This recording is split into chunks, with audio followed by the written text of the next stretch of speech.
15h au Caire, l'heure du journal de la télévision égyptienne. Mesdames et messieurs, bonjour. On commence tout de suite le journal par les principaux titres de l'actualité.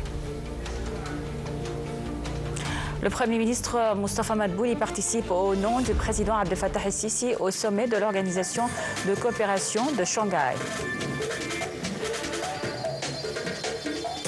Israël déclare à Gazaville une zone de combat dangereuse et menace d'y lancer une offensive militaire d'envergure contre le Hamas. Le Premier ministre libanais Nawaf Salem salue la décision du Conseil de sécurité des Nations Unies de prolonger jusqu'à fin 2026 le mandat de la force de maintien de la paix de l'ONU au Liban.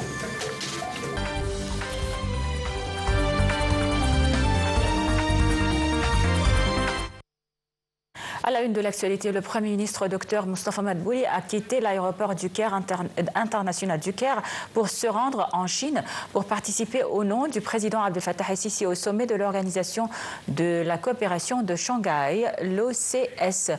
Le chef du gouvernement participera au sommet de l'OCS aux côtés du groupe de chefs d'État et de gouvernement.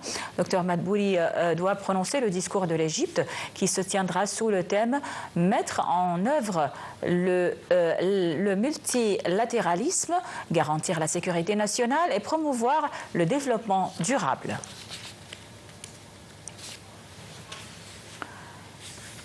Le ministre des Affaires étrangères, de l'émigration et des expatriés égyptiens, Dr Badr Abdelghati, a affirmé que l'Égypte travaillait continuellement pour désamorcer la situation dans la région du Moyen-Orient, surtout à la lumière des nombreuses crises que connaît la région avec la question palestinienne en son cœur.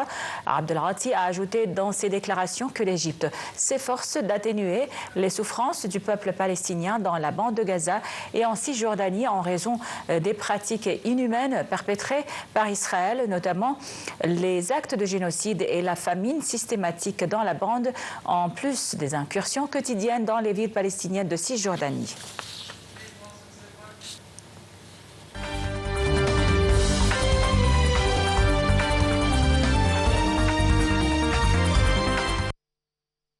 L'armée israélienne a déclaré aujourd'hui que Gazaville était désormais une zone de combat dangereuse, sans pour autant appeler la population à évacuer immédiatement alors qu'Israël menace d'y lancer une offensive militaire d'envergure contre le Hamas.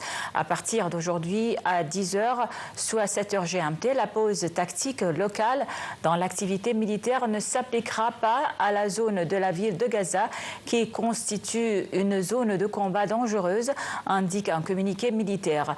L'armée de l'occupation israélienne annonce avoir ramené en Israël les restes des corps de 2 otages à Gaza.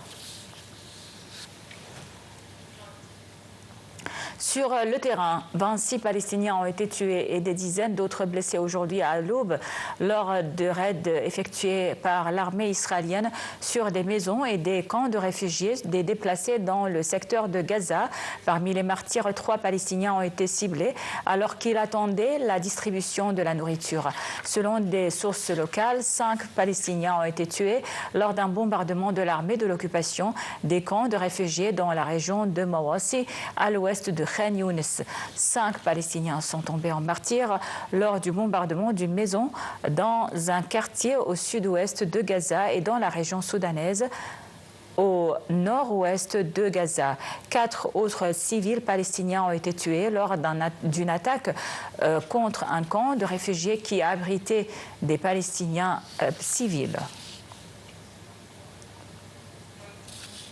Le secrétaire général de l'ONU, Antonio Guterres, a dénoncé un catalogue sans fin d'horreur à Gaza peu après l'annonce par la défense civile de la mort de plus de 70 personnes tuées par l'armée israélienne depuis l'aube. Les détails dans ce commentaire. Gaza est jonchée de décombres, jonchée de corps et jonchée d'exemples de ce qui pourrait constituer de graves violations du droit international, a déclaré le secrétaire général de l'ONU, Antonio Guterres, près de 700 jours après le début de la guerre qui a ravagé le territoire palestinien. Sur place, des dizaines d'habitants ont emprunté la route côtière pour quitter le nord du territoire et rejoindre le sud. Sur des charrettes tirées par des ânes, après avoir empilé des dizaines de sacs sur un toit de véhicules endommagés ou même à pied, ces Gazaouis tentent de se mettre à l'abri. Pour beaucoup, c'est un énième déplacement. Les Nations Unies estimant que près de la localité de la population a dû quitter son logement au moins une fois en près de 2 ans en raison des combats et des bombardements. Malgré des pressions grandissantes, aussi bien à l'international qu'au sein de la société israélienne, pour mettre un terme à la guerre, l'armée a déclaré jeudi matin que ses soldats poursuivent leurs opérations contre les organisations, selon elle, terroristes dans toute la bande de Gaza. Elle a cité des activités en cours à Khan Younes et dans le nord du territoire où se trouve Gazaville. L'ONU estime à près d'1 million de personnes la population actuelle du gouvernorat de Gaza, qui comprend Gazaville et ses environs. À l'issue d'une visite de terrain, la directrice du Programme alimentaire mondial, Cindy McCain, a déclaré que la bande de Gaza, où sévit selon l'ONU une famine, est arrivée à un point de rupture. Des experts des droits de l'homme de l'ONU ont également déclaré plus tôt jeudi avoir reçu des informations selon lesquelles plusieurs personnes, dont un enfant, avaient disparu de force après s'être rendues sur des sites de distribution d'aide à Rafah, dans le sud de la bande de Gaza. Les responsables gouvernementaux israéliens ne seront pas invités au salon de l'armement DCE de Londres qui se tient début septembre, a indiqué aujourd'hui le gouvernement britannique dans un contexte de détérioration des relations diplomatiques entre le Royaume-Uni et Israël au sujet du conflit à Gaza. La décision du gouvernement israélien d'intensifier son opération militaire à Gaza est erronée. Par conséquent, nous pouvons confirmer qu'aucune délégation gouvernementale israélienne sera invitée à participer au DCEI UK 2025, a indiqué un porte-parole du ministère de la Défense dans une déclaration. Selon le gouvernement britannique, une solution diplomatique doit être trouvée pour mettre fin à cette guerre dès maintenant, avec un cessez-le-feu immédiat, le retour des otages et une augmentation de l'aide humanitaire à la population de Gaza. Le Premier ministre libanais Nawaf Salem a salué jeudi la décision du Conseil de sécurité des Nations Unies de prolonger jusqu'à fin 2026 le mandat de la force de maintien de la paix de l'ONU au Liban, tout en programmant son retrait d'ici fin 2027. M. Salem a déclaré que cette décision confirmait l'extension de l'autorité de l'État libanais sur l'ensemble de son territoire, conformément aux résolutions internationales et à l'accord de Taïf, de sorte qu'il n'y aurait aucune arme autre que celle de l'État et aucune autorité autre que celle du gouvernement. Il a également exhorté la communauté internationale à intensifier son soutien à l'armée libanaise. Le président français Emmanuel Macron a salué aujourd'hui l'extension jusqu'en 2027 du mandat de la force de maintien de la paix dans le sud du Liban, insistant sur l'importance d'un retrait des troupes israéliennes. Les détails dans ce commentaire.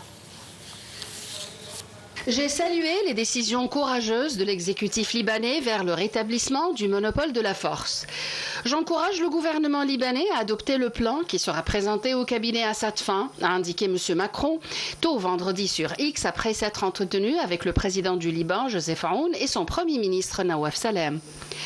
L'émissaire spécial français pour le Liban, Jean-Yves Le Drian, se rendra au Liban pour travailler main dans la main avec les autorités sur nos priorités dès son adoption, a-t-il précisé. Le Conseil de sécurité de l'ONU a décidé jeudi de prolonger une dernière fois la mission des casques bleus au Liban et sous pression des États-Unis et d'Israël de programmer dans 16 mois leur retrait que certains estiment prématuré. L'armée libanaise a déclaré qu'un officier et un soldat avaient été tués jeudi dans l'explosion d'un drone israélien qui s'était écrasé dans le sud du pays, près de la frontière avec Israël. Alors que des militaires inspectaient un drone ennemi israélien après sa chute dans la région de Naqoura, celui-ci a explosé, causant la mort d'un officier et d'un soldat et blessant 2 autres militaires, a déclaré l'armée dans un communiqué. Quelques 10 800 casques bleus font tampon entre Israël et le Liban depuis mars 1978, mais le renouvellement habituel de leur mandat, qui expire dimanche, se heurtait cette année à l'hostilité d'Israël et de son allié américain qui souhaite leur départ. Soutenue par Beyrouth, la France, chargée de ce dossier au Conseil de sécurité, avait dans un premier temps envisagé une extension d'1 an, évoquant simplement l'intention de travailler à un retrait de la finule. La Russie a mis en garde vendredi contre des conséquences irréparables en cas de nouvelles sanctions internationales contre l'Iran, après l'annonce par Paris, Londres et Berlin du lancement d'une procédure à l'ONU pour rétablir de telles sanctions contre Téhéran dans 30 jours.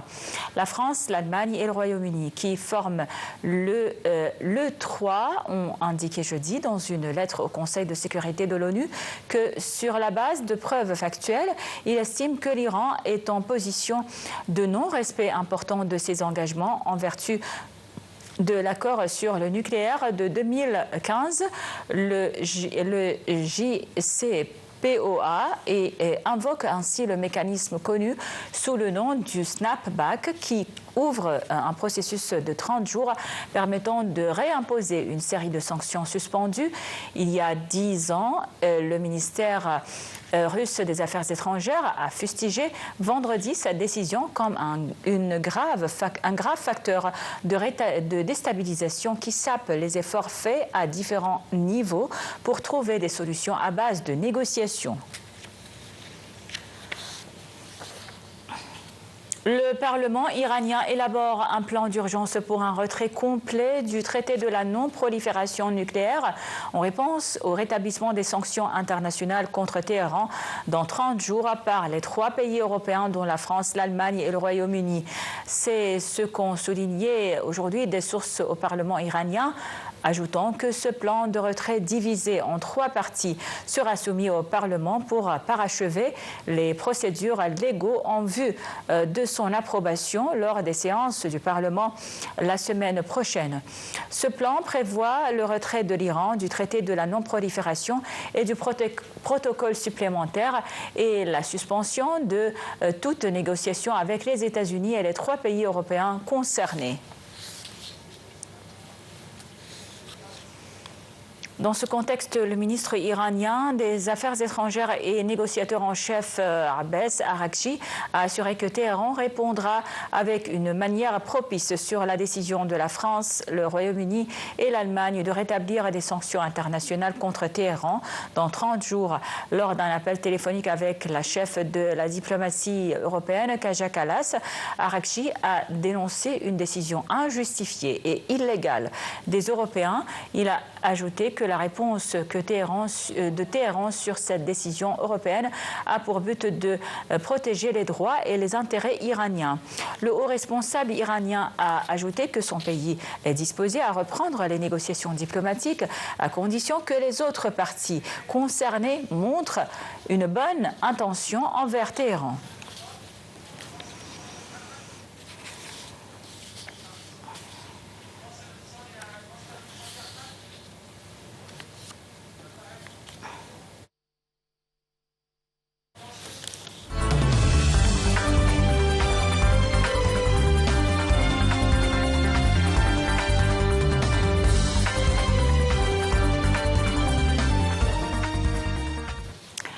Sur notre page économique, la Banque centrale d'Égypte a réduit les taux d'intérêt directeurs profitant du recul de l'inflation et de la stabilisation du marché d'échange.